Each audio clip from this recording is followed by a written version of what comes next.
شروع اللہ کا نام لے کر جو بڑا مہربان نہایت رحم والا ہے۔ لوگوں کا حساب اعمال کا وقت نزدیک آ پہنچا ہے اور وہ غفلت میں پڑے اس سے منہ پھیر رہے ہیں۔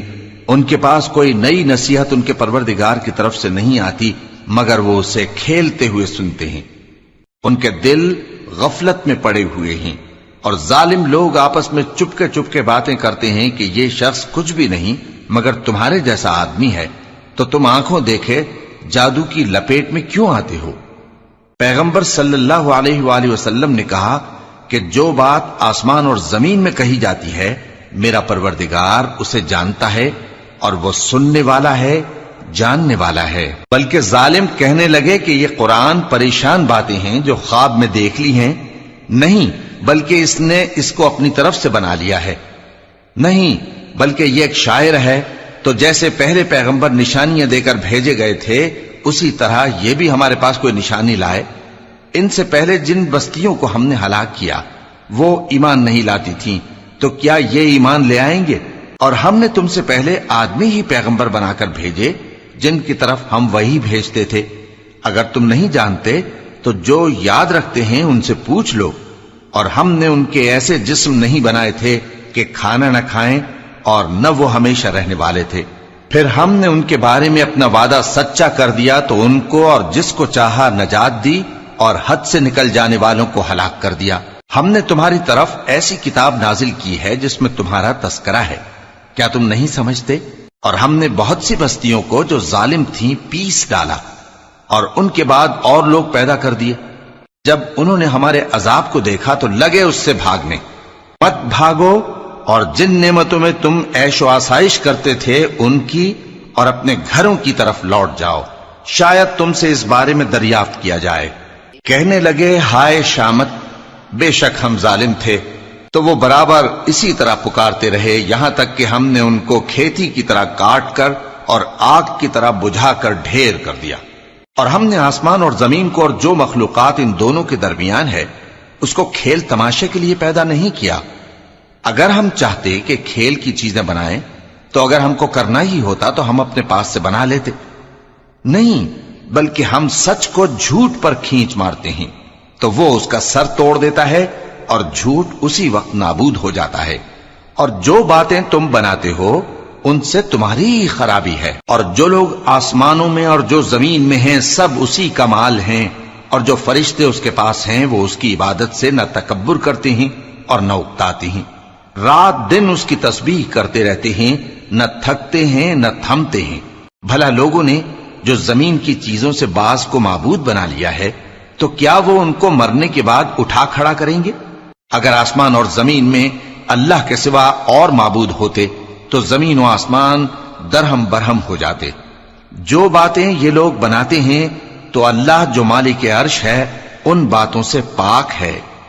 وہ جو کام کرتا ہے اس کی پرسش نہیں ہوگی، اور جو کام یہ لوگ کرتے ہیں اس کی ان سے پرسش ہوگی۔ کیا لوگوں نے اللہ کو چھوڑ کر اور معبود بنا لیے ہیں؟ کہہ دو کہ اس بات پر اپنی دلیل پیش کرو، یہ میری اور میرے ساتھ والوں کی کتاب بھی ہے اور جو مجھ سے پہلے پیغمبر ہوئے ہیں ان کی کتابیں بھی ہیں، بلکہ بات یہ ہے کہ ان میں اکثر حق بات کو نہیں جانتے اور اس لیے اس سے منہ پھیر لیتے ہیں۔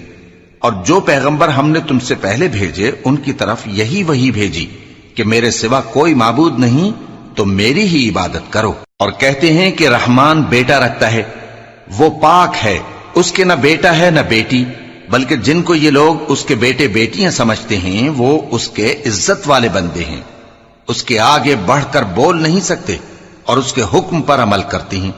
جو کچھ ان کے آگے ہو چکا ہے اور جو پیچھے ہوگا وہ سب سے واقف ہے، اور وہ اس کے پاس کسی کی سفارش نہیں کر سکتے مگر اس شخص کی جس سے اللہ خوش ہو، اور وہ اس کی ہیبت سے ڈرتے رہتے ہیں۔ اور جو شخص ان میں سے یہ کہے کہ اللہ کے سوا میں بھی معبود ہوں تو اسے ہم دوزخ کی سزا دیں گے، ظالموں کو ہم ایسی ہی سزا دیا کرتے ہیں۔ کیا کافروں نے نہیں دیکھا کہ آسمان اور زمین دونوں ملے ہوئے تھے تو ہم نے ان کو جدا جدا کر دیا اور تمام جاندار چیزیں ہم نے پانی سے بنائیں، پھر یہ لوگ ایمان کیوں نہیں لاتے؟ اور ہم نے زمین میں پہاڑ بنائے تاکہ وہ لوگوں کو لے کر ڈولنے نہ لگے اور اس میں کشادہ رستے بنائے تاکہ لوگ ان پر چلیں، اور آسمان کو محفوظ چھت بنایا، اس پر بھی وہ ہماری نشانیوں سے منہ پھیر رہے ہیں۔ اور وہی تو ہے جس نے رات اور دن اور سورج اور چاند کو بنایا، یہ سب اپنے اپنے مدار میں تیر رہے ہیں۔ اور اے پیغمبر، ہم نے تم سے پہلے کسی آدمی کو بقائے دوام نہیں بخشا، بھلا اگر تم مر جاؤ تو کیا یہ لوگ ہمیشہ رہیں گے؟ ہر شخص کو موت کا مزہ چکھنا ہے، اور ہم تم لوگوں کو سختی اور آسودگی میں آزمائش کے طور پر مبتلا کرتے ہیں، اور تم ہماری طرف ہی لوٹ کر آؤ گے۔ اور جب کافر تم کو دیکھتے ہیں تو تم سے ہنسی کرتے ہیں کہ کیا یہی شخص ہے جو تمہارے معبودوں کا ذکر برائی سے کیا کرتا ہے، حالانکہ وہ خود رحمان کے ذکر سے منکر ہیں۔ انسان کچھ ایسا جلد باز ہے کہ گویا جلد بازی ہی سے بنایا گیا ہے۔ میں تم لوگوں کو عنقریب اپنی نشانیاں دکھاؤں گا تو تم مجھ سے جلدی نہ کرو۔ اور کہتے ہیں کہ اگر تم سچے ہو تو جس عذاب کی یہ وعید ہے وہ کب آئے گا؟ اے کاش کافر اس وقت کو جانیں جب وہ اپنے چہروں پر سے دوزخ کی آگ کو روک نہ سکیں گے، اور نہ اپنی پیٹھوں پر سے، اور نہ ان کا کوئی مددگار ہوگا، بلکہ قیامت ان پر یکا یک آ واقع ہوگی اور ان کے ہوش کھو دے گی۔ پھر تو نہ وہ اس کو ہٹا سکیں گے اور نہ ان کو مہلت دی جائے گی۔ اور تم سے پہلے بھی پیغمبروں کا مذاق اڑایا جاتا رہا ہے، تو جو لوگ ان میں سے تمسخر کیا کرتے تھے ان کو اسی عذاب نے جس کی ہنسی اڑاتے تھے آ گھیرا۔ کہو کہ رات اور دن میں رحمان سے تمہاری کون حفاظت کر سکتا ہے؟ بات یہ ہے کہ یہ اپنے پروردگار کی یاد سے منہ پھیرے ہوئے ہیں۔ کیا ہمارے سوا ان کے اور معبود ہیں کہ ان کو مصائب سے بچا سکیں؟ وہ آپ اپنی مدد تو کر ہی نہیں سکیں گے، اور نہ ہماری طرف سے ان کی رفاقت ہوگی، بلکہ ہم ان لوگوں کو اور ان کے باپ دادا کو متمتع کرتے رہے، یہاں تک کہ اسی حالت میں ان کی عمریں بسر ہو گئیں۔ کیا یہ نہیں دیکھتے کہ ہم زمین کو اس کے کناروں سے گھٹاتے چلے آتے ہیں؟ تو کیا یہ لوگ غلبہ پانے والے ہیں؟ کہہ دو کہ میں تم کو وحی کے مطابق خبردار کرتا ہوں، اور بہروں کو جب تنبیہ کی جائے تو وہ پکار کو سنتے ہی نہیں۔ اور اگر ان کو تمہارے پروردگار کا تھوڑا سا عذاب بھی پہنچے تو کہنے لگیں کہ ہائے کمبختی، ہم بے شک گناہگار تھے۔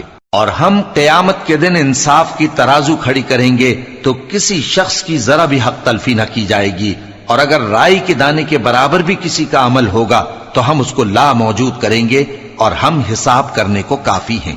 اور ہم نے موسیٰ اور ہارون کو ہدایت اور گمراہی میں فرق کر دینے والی اور سر تا پا روشنی اور نصیحت کی کتاب عطا کی، یعنی پرہیزگاروں کے لیے جو بن دیکھے اپنے پروردگار سے ڈرتے ہیں اور قیامت کا بھی خوف رکھتے ہیں۔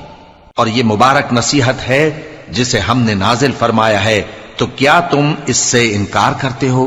اور ہم نے ابراہیم کو پہلے ہی سے ہدایت دی تھی، اور ہم ان کے حال سے واقف تھے جب انہوں نے اپنے باپ اور اپنی برادری والوں سے کہا کہ یہ کیسی مورتی ہیں جن کی پرستش پر تم لوگ جمے ہوئے ہو۔ وہ کہنے لگے کہ ہم نے اپنے باپ دادا کو ان کی پرستش کرتے دیکھا ہے۔ ابراہیم نے کہا کہ تم بھی گمراہ ہو اور تمہارے باپ دادا بھی کھلی گمراہی میں پڑے رہے۔ وہ بولے کیا تم ہمارے پاس واقعی حق لائے ہو یا ہم سے کھیل کی باتیں کرتے ہو؟ ابراہیم نے کہا نہیں، بلکہ تمہارا پروردگار آسمانوں اور زمین کا پروردگار ہے جس نے ان کو پیدا کیا ہے، اور میں اس بات کا گواہ اور اسی کا قائل ہوں۔ اور اللہ کی قسم جب تم پیٹ پھیر کر چلے جاؤ گے تو میں تمہارے بتوں سے ایک چال چلوں گا۔ پھر ان کو توڑ کر ریزہ ریزہ کر دیا، مگر ایک بڑے بت کو نہ توڑا تاکہ وہ اس کی طرف رجوع کریں۔ کہنے لگے کہ ہمارے معبودوں کے ساتھ یہ معاملہ کس نے کیا؟ وہ تو کوئی ظالم ہے۔ لوگوں نے کہا کہ ہم نے ایک جوان کو ان کا ذکر کرتے ہوئے سنا ہے، اسے ابراہیم کہتے ہیں۔ وہ بولے کہ اسے لوگوں کے سامنے لاؤ تاکہ وہ گواہ رہیں۔ جب ابراہیم آئے تو بت پرستوں نے کہا کہ ابراہیم، بھلا یہ کام ہمارے معبودوں کے ساتھ تو نے کیا ہے؟ ابراہیم نے کہا بلکہ یہ ان کے ان بڑے بت نے کیا ہوگا، اگر یہ بولتے ہوں تو ان سے پوچھ لو۔ انہوں نے اپنے دل میں غور کیا تو آپس میں کہنے لگے بے شک تم ہی بے انصاف ہو۔ پھر شرمندہ ہو کر سر نیچا کر لیا۔ اس پر بھی ابراہیم سے کہنے لگے کہ تم جانتے ہو یہ بولتے نہیں۔ ابراہیم نے کہا پھر تم اللہ کو چھوڑ کر کیوں ایسی چیزوں کو پوجتے ہو جو نہ تمہیں کچھ فائدہ دے سکیں اور نہ نقصان پہنچا سکیں؟ تف ہے تم پر اور جن کو تم اللہ کے سوا پوجتے ہو ان پر، کیا تم عقل نہیں رکھتے؟ تب وہ آپس میں کہنے لگے کہ اگر تمہیں اس سے اپنے معبودوں کا انتقام لینا اور کچھ کرنا ہے تو اس کو جلا ڈالو اور اپنے معبودوں کی مدد کرو۔ ہم نے حکم دیا اے آگ سرد ہو جا اور ابراہیم پر سلامتی والی بن جا۔ ان لوگوں نے برا تو ان کا چاہا تھا، مگر ہم نے انہی کو نقصان میں ڈال دیا اور ابراہیم اور لوط کو اس سرزمین کی طرف بچا نکالا جس میں ہم نے اہل عالم کے لیے برکت رکھی تھی۔ اور ہم نے ابراہیم کو اسحاق عطا کیے اور اس کے بعد مزید یعقوب بھی، اور ہم نے سب کو نیک بنایا تھا، اور ہم نے ان کو پیشوا بنایا کہ ہمارے حکم سے ہدایت کرتے تھے، اور ان کو نیک کام کرنے اور نماز پڑھنے اور زکات دینے کا حکم بھیجا، اور وہ ہماری ہی عبادت کیا کرتے تھے۔ اور لوط کا قصہ یاد کرو جب ان کو ہم نے حکمت و نبوت اور علم بخشا اور اس بستی سے جہاں کے لوگ گندے کام کیا کرتے تھے بچا نکالا۔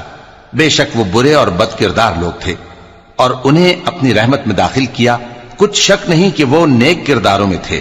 اور نوح کا قصہ بھی یاد کرو جب اس سے پیشتر انہوں نے ہمیں پکارا تو ہم نے ان کی دعا قبول فرمائی اور ان کو اور ان کے ساتھیوں کو بڑی گھبراہٹ سے نجات دی، اور جو لوگ ہماری آیتوں کی تکذیب کرتے تھے ان پر نصرت بخشی۔ وہ بے شک برے لوگ تھے، سو ہم نے ان سب کو غرق کر دیا۔ اور داؤد اور سلیمان کا حال بھی سن لو کہ جب وہ ایک کھیتی کا مقدمہ فیصل کرنے لگے جس میں کچھ لوگوں کی بکریاں رات کو چر گئیں اور اسے روند گئی تھیں، اور ہم ان کے فیصلے کے گواہ تھے، تو ہم نے فیصلہ کرنے کا طریق سلیمان کو سمجھا دیا، اور ہم نے دونوں کو حکمت و نبوت اور علم بخشا تھا، اور ہم نے پہاڑوں کو داؤد کا مسخر کر دیا تھا کہ ان کے ساتھ تسبیح کرتے تھے، اور پرندوں کو بھی مسخر کر دیا تھا، اور ہم ہی ایسا کرنے والے تھے۔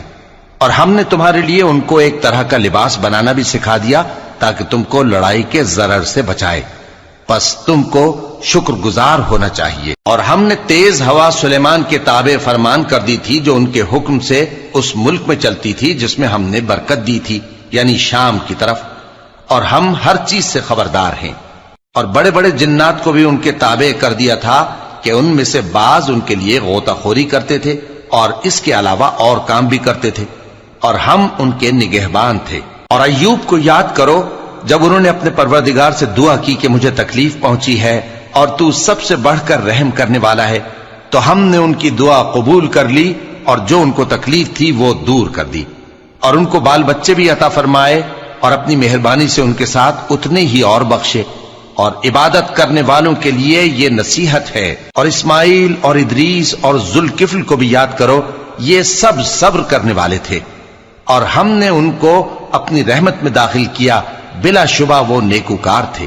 اور مچھلی والے پیغمبر یعنی یونس کو یاد کرو جب وہ اپنی قوم سے ناراض ہو کر غصے کی حالت میں چل دیے اور خیال کیا کہ ہم ان پر گرفت نہیں کریں گے، مگر پھر اندھیروں میں اللہ کو پکارنے لگے کہ تیرے سوا کوئی معبود نہیں، تو پاک ہے اور بے شک میں قصوروار ہوں، تو ہم نے ان کی دعا قبول کر لی اور ان کو غم سے نجات بخشی، اور ایمان والوں کو ہم اسی طرح نجات دیا کرتے ہیں۔ اور زکریا کو یاد کرو جب انہوں نے اپنے پروردگار کو پکارا کہ پروردگار مجھے اکیلا نہ چھوڑ اور تو سب سے بہتر وارث ہے، تو ہم نے ان کی پکار سن لی اور ان کو یحییٰ بخشے اور ان کی بیوی کو اولاد کے قابل بنا دیا۔ یہ لوگ لپک لپک کر نیکیاں کرتے اور ہمیں امید اور خوف سے پکارتے اور ہمارے آگے عاجزی کیا کرتے تھے۔ اور ان خاتون یعنی مریم کو بھی یاد کرو جنہوں نے اپنی عفت کو محفوظ رکھا، تو ہم نے ان میں اپنی روح پھونک دی اور ان کو اور ان کے بیٹے کو اہل عالم کے لیے نشانی بنا دیا۔ لوگو، یہ تمہاری جماعت ایک ہی جماعت ہے اور میں تمہارا پروردگار ہوں، تو میری ہی عبادت کیا کرو۔ اور لوگ اپنے معاملے میں باہم متفرق ہو گئے، مگر آخر سب ہماری طرف رجوع کرنے والے ہیں۔ اب جو نیک کام کرے گا اور مومن بھی ہوگا تو اس کی کوشش رائے گا نہیں جائے گی، اور ہم اس کے لیے ثواب اعمال لکھ رہے ہیں۔ اور جس بستی والوں کو ہم نے ہلاک کر دیا محال ہے کہ رجوع کریں، وہ واپس نہیں آئیں گے، یہاں تک کہ یاجوج اور ماجوج کھول دیے جائیں اور وہ ہر بلندی سے نیچے آ رہے ہوں، اور قیامت کا سچا وعدہ قریب آ جائے تو ناگہاں کافروں کی آنکھیں پھٹی کی پھٹی رہ جائیں اور کہنے لگیں کہ ہائے شامت، ہم اس حال سے غفلت میں رہے، بلکہ ہم خود ہی ظالم تھے۔ کافروں، اس روز تم اور جن کی تم اللہ کے سوا عبادت کرتے ہو دوزخ کا ایندھن ہوں گے اور تم سب اس میں داخل ہو کر رہو گے۔ اگر یہ لوگ در حقیقت معبود ہوتے تو اس میں داخل نہ ہوتے، سب اس میں ہمیشہ رہیں گے، وہاں ان کو چلانا ہوگا اور اس میں کچھ اور نہ سن سکیں گے۔ جن لوگوں کے لیے ہماری طرف سے پہلے بھلائی مقرر ہو چکی ہے وہ اس سے دور رکھے جائیں گے، یہاں تک کہ اس کی آواز بھی تو نہیں سنیں گے، اور جو کچھ ان کا جی چاہے گا اس میں یعنی ہر طرح کے عیش اور مزے میں ہمیشہ رہیں گے۔ ان کو اس دن کا بڑا بھاری خوف غمگین نہیں کرے گا، اور فرشتے ان کو لینے آئیں گے اور کہیں گے کہ یہی وہ دن ہے جس کا تم سے وعدہ کیا جاتا تھا، جس دن ہم آسمان کو اس طرح لپیٹ لیں گے جیسے خطوں کا تومار لپیٹ لیتے ہیں، جس طرح ہم نے کائنات کو پہلے پیدا کیا تھا اسی طرح دوبارہ پیدا کر دیں گے۔ یہ وعدہ ہے جس کا پورا کرنا لازم ہے، ہم ایسا ضرور کرنے والے ہیں۔ اور ہم نے نصیحت کی کتاب یعنی تورات کے بعد زبور میں لکھ دیا تھا کہ میرے نیکوکار بندے ملک کے وارث ہوں گے۔ عبادت کرنے والے لوگوں کے لیے اس میں اللہ کے حکموں کی تبلیغ ہے۔ اور اے نبی صلی اللہ علیہ وسلم، ہم نے تم کو تمام جہانوں کے لیے رحمت بنا کر بھیجا ہے۔ کہہ دو کہ مجھ پر اللہ کی طرف سے یہ وحی آتی ہے کہ تم سب کا معبود ایک ہی معبود ہے، تو کیا تم فرما بردار ہو جاتے ہو؟ پھر اگر یہ لوگ منہ پھیریں تو کہہ دو کہ میں نے تم سب کو یکساں احکام الہی سے آگاہ کر دیا ہے، اور مجھ کو معلوم نہیں کہ جس چیز کا تم سے وعدہ کیا جاتا ہے وہ عنقریب آنے والی ہے یا اس کا وقت دور ہے۔ جو بات پکار کر کی جائے وہ اسے بھی جانتا ہے، اور جو تم چھپاتے ہو وہ اس سے بھی واقف ہے، اور میں نہیں جانتا شاید وہ تمہارے لیے آزمائش ہو، اور ایک مدت تک تم اس سے فائدہ اٹھاتے رہو۔ پیغمبر نے کہا کہ اے میرے پروردگار، حق کے ساتھ فیصلہ کر دے، اور ہمارا پروردگار جو بڑا مہربان ہے اسی سے ان باتوں میں جو تم بیان کرتے ہو مدد مانگی جاتی ہے۔